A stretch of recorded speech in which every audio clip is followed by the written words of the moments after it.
آج ہم تربت کے ایک فزیوتھراپسٹ ڈاکٹر یعقوب بلوچ ان کے کام پر تھوڑا گہرائی میں جائزہ لے رہے ہیں۔ صحیح۔ ہمارے پاس ایک مختصر سی تحریر ہے جو ان کی خدمات کے بارے میں ہے۔ جی۔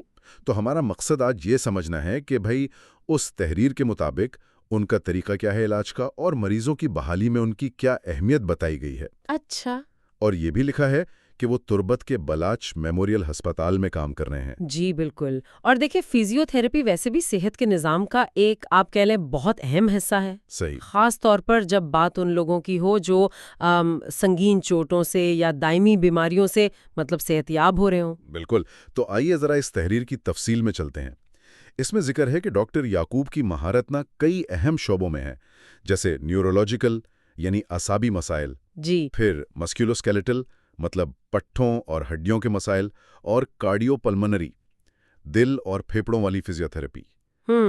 اور وہ علاج کرتے ہیں جیسے فالج ہے، ریڑھ کی ہڈی کی چوٹ۔ یہ تو بہت سنجیدہ معاملات ہیں۔ ہاں، جس کے بعد تو اکثر سب کچھ دوبارہ سیکھنا پڑتا ہے، پھر کمر یا گھٹنے کا دائمی درد اور حادثے کے بعد کی بحالی۔ تو یہ تو کافی وسیع دائرے لگتا ہے۔ یقیناً، اور تحریر میں ان شعبوں کا ذکر ہونا اہم ہے۔ دیکھیں، نیورولوجیکل بحالی جیسے آپ نے کہا، فالج یا ریڑھ کی ہڈی کی چوٹ، یہ اکثر ایک لمبا اور کافی مشکل عمل ہوتا ہے۔ صحیح۔ اور یہ جو پھٹوں اور ہڈیوں کا درد ہے، اگر یہ دائمی ہو جائے تو یہ تو زندگی کو بہت زیادہ متاثر کر دیتا ہے۔ بالکل۔ اور کارڈیو پلمونری فزیوتھراپی بھی آپریشنز یا بیماریوں کے بعد صحت یابی کے لیے بہت ضروری ہے۔ جی۔ تو ان تمام شعبوں میں مہارت ہونا، جیسا تحریر میں بتایا گیا ہے، یہ واقعی ایک وسیع تجربے کو ظاہر کرتا ہے۔ اور جو بات مجھے خاص طور پر آپ کہیں دلچسپ لگی، وہ ان کے علاج کے طریقے کا ذکر ہے۔ تحریر کہتی ہے کہ یہ صرف مشینوں یا ورزشوں تک محدود نہیں ہے۔ اچھا؟ جی، بلکہ ہر مریض پر انفرادی توجہ، مکمل تشخیص اور علاج کے دوران حوصلہ افزائی، اس پر بہت زور ہے۔ جی، یہ صرف جسمانی پہلو نہیں لگتا۔ نہیں، یہ بہت اہم نقطہ ہے جس پر تحریر زور دے رہی ہے۔ علاج کا یہ جو جامع انداز ہے صرف بیماری نہیں بلکہ پورے انسان کا علاج۔ ہاں، وہی تو انفرادی توجہ اور حوصلہ افزائی یہ مریض کے نتائج پر بہت گہرا اثر ڈال سکتی ہیں، خاص طور پر ان حالات میں جن کا ذکر ہوا ہے۔ صحیح۔ یہ صرف جسم کی مرمت کا کام نہیں ہے، بلکہ وہ جو نفسیاتی اور جذباتی پہلو ہے وہ بھی بہت اہم ہے۔ بالکل۔ اور تحریر میں ایک مریض کا حوالہ بھی دیا گیا ہے کہ ڈاکٹر یعقوب بلوچ صرف درد کا علاج نہیں کرتے، وہ امید دیتے ہیں۔ یہ امید والی بات، یہ واقعی قابل غور ہے، خاص طور پر ان سنگین حالات میں جن کا آپ نے ذکر کیا، فالج یا ریڑھ کی ہڈی کی چوٹ، جہاں شاید مکمل بحالی کا راستہ وہ تو لمبا بھی ہوتا ہے اور غیر یقینی بھی۔ بالکل بالکل۔ جب مریضوں کو اتنے لمبے چیلنجز کا سامنا ہونا، تو یہ امید اور یہ یقین کہ وہ بہتر ہو سکتے ہیں، یہ علاج کا ایک لازمی حصہ بن جاتا ہے۔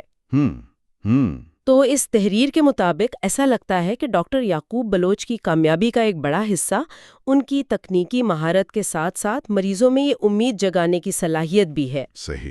یہ جو نفسیاتی مدد ہے یہ جسمانی علاج جتنی ہی اہم ہو سکتی ہے، شاید اس سے بھی زیادہ بعض اوقات۔ تو پھر ان ساری تفصیلات کی روشنی میں ان کے کام کی مجموعی اہمیت کیا سمجھ آتی ہے، جیسا کہ اس تحریر میں پیش کیا گیا ہے؟ دیکھیں، جو معلومات ہمیں ملی ہیں ان کی بنیاد پر تو ڈاکٹر یعقوب بلوچ کو ایک ایسے معالج کے طور پر دکھایا گیا ہے جو اپنی طبی مہارت اور مریضوں کے ساتھ ہمدردی دونوں کی وجہ سے اہم ہے۔ اچھا۔ تحریر انہیں ایک ایسے فرد کے طور پر پیش کر رہی ہے جو تربت جیسے علاقے میں جہاں ہو سکتا ہے اعلیٰ درجے کی طبی سہولیات تک رسائی اتنی آسان نہ ہو، جی، یہ ممکن ہے۔ وہاں وہ نہ صرف جسمانی تکالیف کم کر رہے ہیں بلکہ لوگوں کو فعال زندگی کی طرف واپس لانے میں مدد اور حوصلہ بھی دے رہے ہیں۔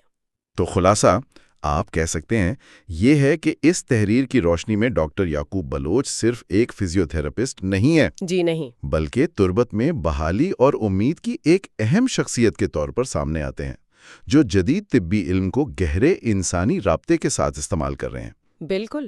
اور یہ ہمیں سوچنے پر مجبور کرتا ہے نا کہ مریض کے بیان میں علاج کے ساتھ امید پر اتنا زور کیوں دیا گیا ہے۔ ہاں، یہ ایک دلچسپ نقطہ ہے۔ شاید یہ ہمیں ان لوگوں کی ضروریات کے بارے میں کچھ بتاتا ہے جو سنگین بیماریوں یا دائمی درد سے گزر رہے ہوتے ہیں۔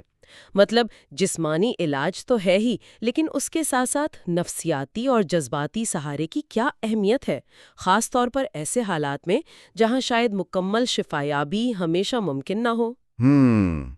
یہ ایک اہم سوال ہے جس پر مزید غور کیا جا سکتا ہے۔